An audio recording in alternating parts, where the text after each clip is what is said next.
El trastorno por déficit de atención con o sin hiperactividad no ha tenido siempre la misma denominación. A lo largo de la historia, ha recorrido un largo camino, desde su identificación hasta su caracterización. La ignorancia de este trastorno ha sido incluso motivo de estigma social para las personas afectadas, generalmente niños.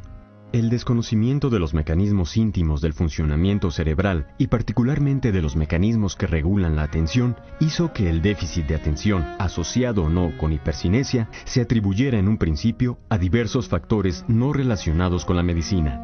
Aunque existen datos de descripciones clínicas de niños hiperactivos en Alemania a mediados del siglo XIX, la primera descripción de lo que hoy llamamos trastorno por déficit de atención e hiperactividad data de 1902. En la casuística de 43 niños estudiados por el pediatra británico George Frederick Steele, informó que esos niños cursaban con falta de atención y trastornos conductuales secundarios, a lo que llamó un defecto mórbido de control moral.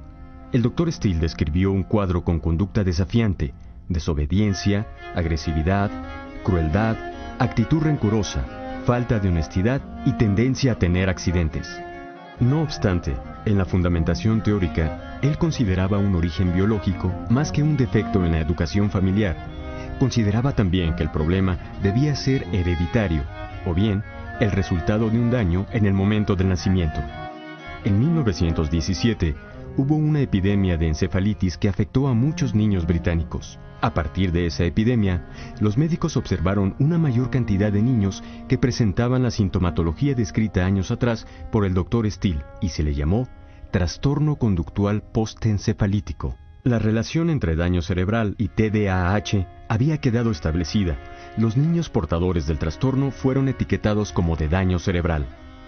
Hacia 1923 se inició el estudio sistemático de niños con daño cerebral. Esto permitió definir las tres características que se presentaban en forma adicional: atención deficitaria, actividad irregular, impulsividad.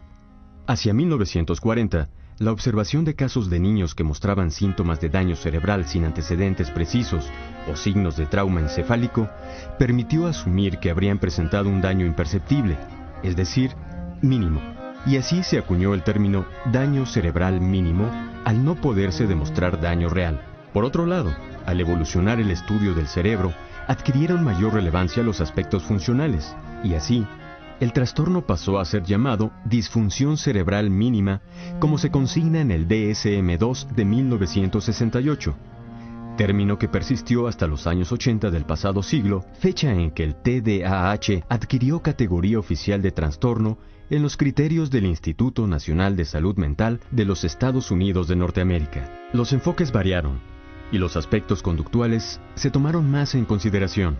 La actividad motriz se ubicó como manifestación central, y se utilizaron términos como hipercinesia o hiperactividad. En el DSM-3 de 1980 ya se hablaba de TDAH.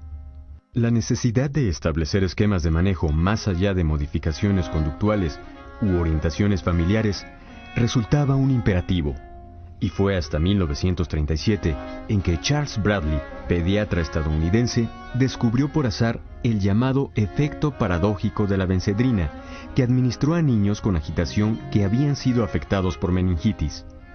A partir de entonces, se abrió el capítulo de la terapéutica con psicoestimulantes, y se supo que la administración de sedantes exacerbaba la hiperactividad. El más conocido y el más utilizado en la actualidad es el metilfenidato. La síntesis de esta sustancia fue realizada por el Dr. Leon Panisson en Basilea en 1944. La sustancia fue patentada hasta 1950 y prescrita hasta 1957.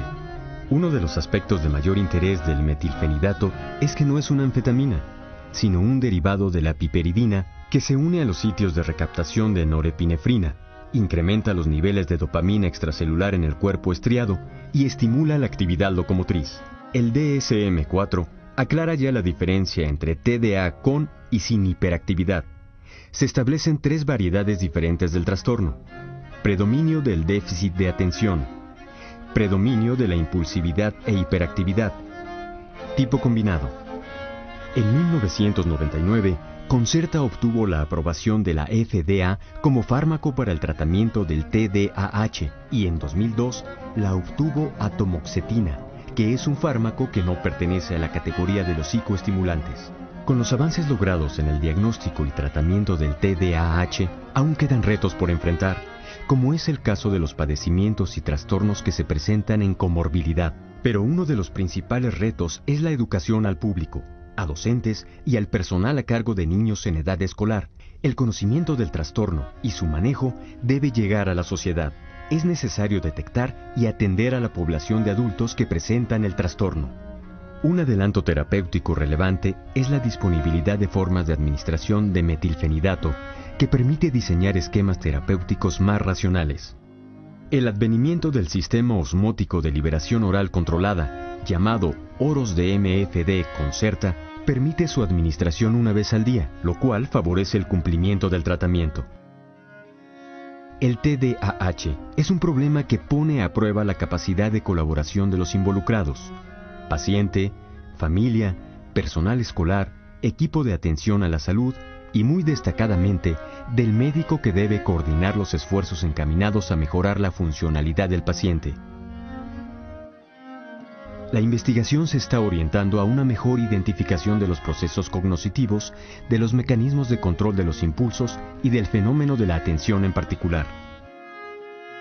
Sus resultados se traducirán en mejores posibilidades de prevención y de estrategias oportunas de intervención terapéutica dirigidas a la identificación y a la posible prevención de factores de riesgo.